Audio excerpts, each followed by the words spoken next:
ब्रह्मास्त्र रूपिणी देवी माता श्री बगलामुखी चिच्चिक्तिर्ज्ञान रूपा च ब्रह्मानंद प्रदायिनी महाविद्या महालक्ष्मी श्रीमत्त्रिपुर सुंदरी भुवनेशी जगन्माता पार्वती सर्वमंगला ललिता भैरवी शांता अन्नपूर्णा कुलेश्वरी वाराही छिन्नमस्ता तारा काली सरस्वती जगत पूज्या महामाया कामेशी भगमालिनी दक्षपुत्री शिवंकस्था शिवरूपा शिवप्रिया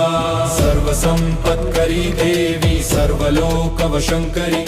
वेद विद्या महापूज्या भक्ताद्वेषी भयंकरी स्तंभरूपा स्तंभिनी च दुष्ट स्तंभनकारिणी भक्त प्रिया महाभोगा श्री विद्या ललितांबिका